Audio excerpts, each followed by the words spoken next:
Hello and welcome back to the Stacey West YouTube channel and back to another preview show, this time looking ahead to Saturday's home league fixture where hopefully our fortunes can be turned around after the last two games and we face Stockport County at home. I mean, slight side note as well, I am very much looking forward to this one because I am going to be down at Bank for the first time of the season and I am very much looking forward to that one. But to talk about Stockport County and how their season so far has gone, I am joined by Russ from the Scarf Begara Wore. Russ, how are we doing, mate?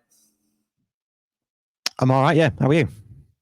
Yeah, really, really well, thank you. Thank you for coming on and having a little bit of a chat about your beloved Stockport County, I'm sure. So the way we like to start these previews is simply ask how the season's gone so far. And it's quite funny because you guys are sat in 9th. We're sat in 10th, I believe the current tables are showing. But what are your feelings about where you are in the league at the minute? Yeah, I mean, I was asked this last week on a preview show as well, and the word that I came up with, and I'm going to stick with it, is probably decent. Quite happy with the way it started. Arguably, we could have done better because of the way some games have gone. We've been in winning positions in a lot of them. Tuesday and Saturday, the last two games that we've played, we've been pegged back from winning positions. So, yeah, happy. The sort of pre-match predictions or pre-season predictions were that we would be aiming for top half. If we could get in the playoffs, that'd be great.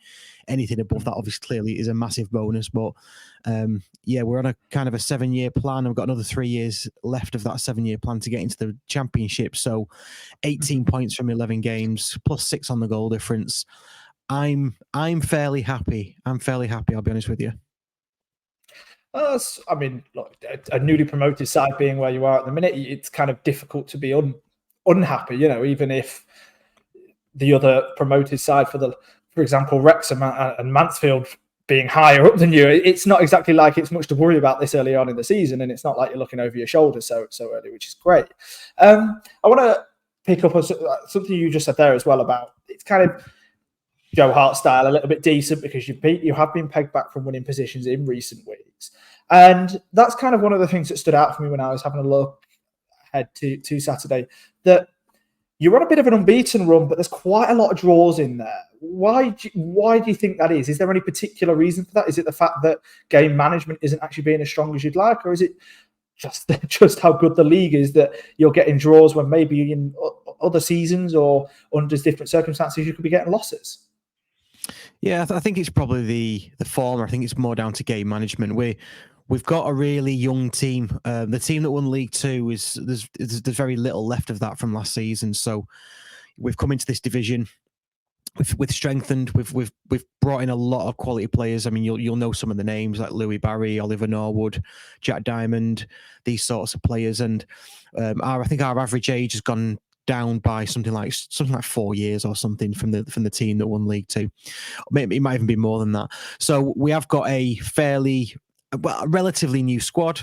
I think they're full of beans, they're full of energy, want to go forward, want to play, this kind of thing. And Challoner, our manager, definitely does say intensity is our identity. That's how we want to play. But I just think there's a bit of naivety at the back, and especially in that game management element. Tuesday was a really good example of that. We scored a penalty in the 87th minute. Some might say, well, we should have been out of sight by then. Games have been really close, and that's a testament to the strength of the league. But then a silly free kick conceded at the end in injury time, and they go up and get what we could argue was a deserved equaliser. So I just think it's a bit of naivety, lack of game management. I don't think we've quite got that right yet. Mix into that loads of new players. And you mentioned that obviously Wrexham and Mansfield are up there. I'm surprised Mansfield are up there. I'll be honest with you. I think their experience is doing them really, really well. Not surprised Wrexham are up there. Maybe a little disappointed that we're behind Wrexham because we thought we had a better squad than Wrexham's, to be honest. But maybe that's quite, that's proving to be negative now. So yeah, I think it's just, like I say, bit of naivety, bit of game management. That's probably where it's heading. Well, that always happens, especially like you say, first season in back in League One, something like that's always going to happen, isn't it? It's funny there, you mentioned that you felt that on paper, especially, and going into the season, that your squad was probably stronger than Wrexham's. I actually felt the same way, and I predicted you guys to be higher up than them. Do you feel like there's like a little rivalry now between yourselves and them going for this season, and to see where you are, and they're kind of going to be your marker point for the end of the year? I don't think so. No, I think any rivalry that we had with them will probably only be resurrected when we play them. I don't think there's any rivalry aside of that. Hear very little from sort of them. It's not like we draw last minute, concede a last minute equaliser and we've got Wrexham down our throats. There's absolutely nothing like that. I mean, fair play to them. They've got a really good model. I don't like it myself, but that's entirely up to them, isn't it? So yeah, there was a bit of a rivalry, and we were on the documentary beating them all the time, which was nice. In seasons 1 and 3. But if you haven't seen those, go and check them out, because we do beat them every time. So there's no rivalry there. I do believe though we started the season with a better squad, but obviously it's proving different to that now.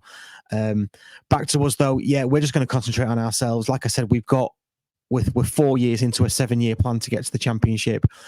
As far as I'm concerned, we've got 3 seasons now to get ourselves a really good squad, to build it, to develop it, ready for a challenge to get to the Championship in maybe 2 years. And if we do it earlier than that, happy days. Yeah, absolutely. That's the thing. You've got to, I guess you have kind of got your marker is yourself, isn't it? And it is your own plan, which is a very fair outlook to take on it. Looking ahead to Saturday then, let's talk about your team and how you set up. How have you been kind of setting up in games, and how can we maybe expect you to be setting up on Saturday in terms of shape, formation, maybe even some of those key players?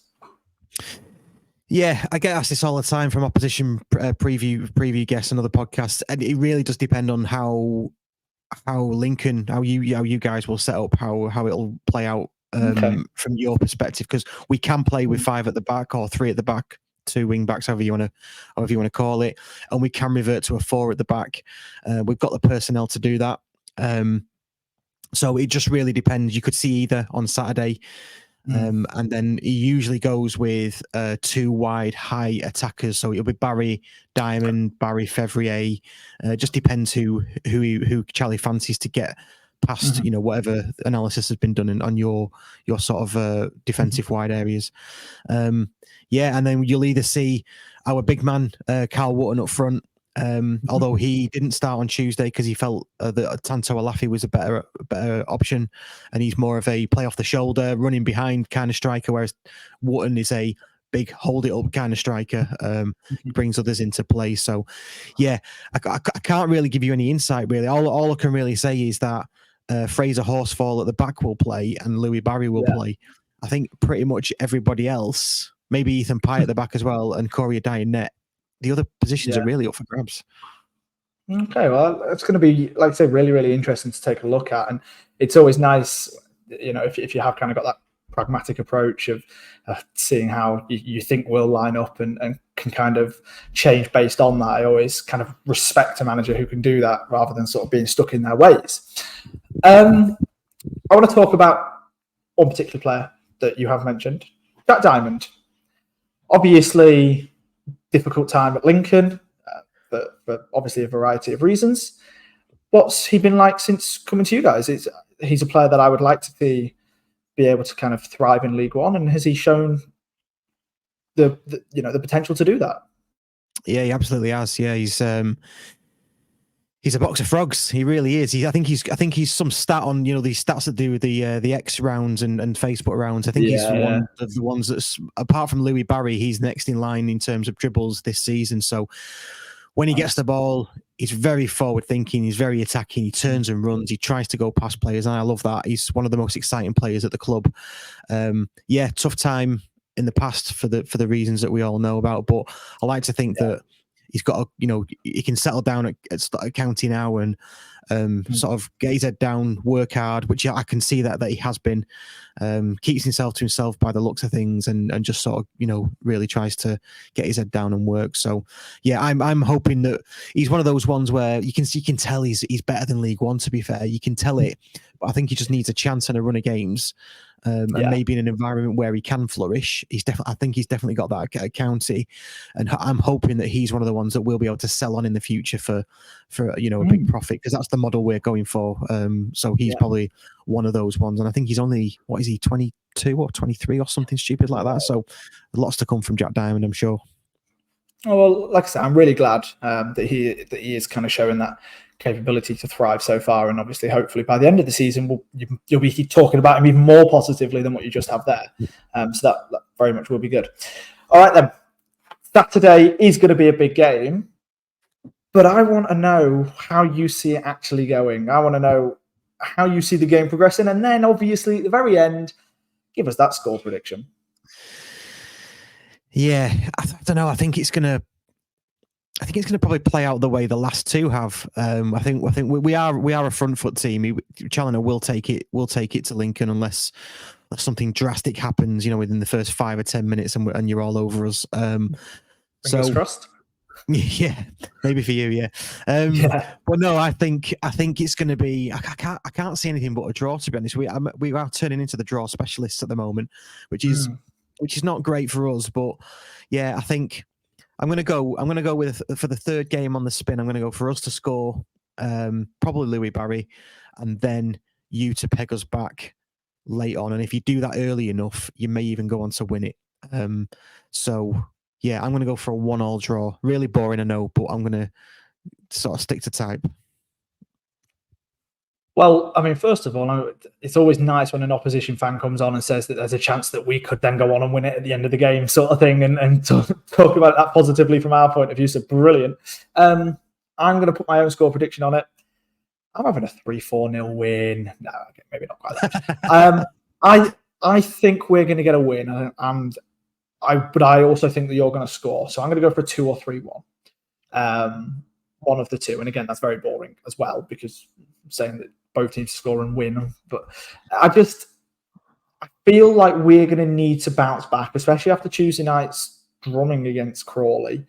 There's it's not going to have been the nicest of atmospheres in that changing room after the game, because great of a man and man manager as Michael Scabala is, he's probably also the manager who's going to be able to rip into them in the right way. So though it wouldn't have just been sort of bluster or going out to an interview and doing a Steve Evans and just calling your players out, he will be doing that, I'm sure, behind the scenes and trying to then build them up.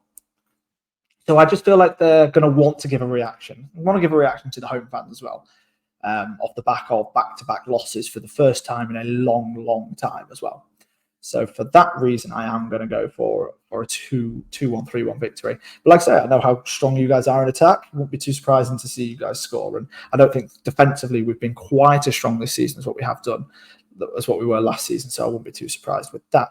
But yeah, look, I think it's going to be a great game no matter what. I am actually really looking forward, from a weirdly nerdy point of view, to actually see Stockport in action actually on Saturday, for probably the first time in League One. I don't think I've seen any games of yours, but I watched a few last season.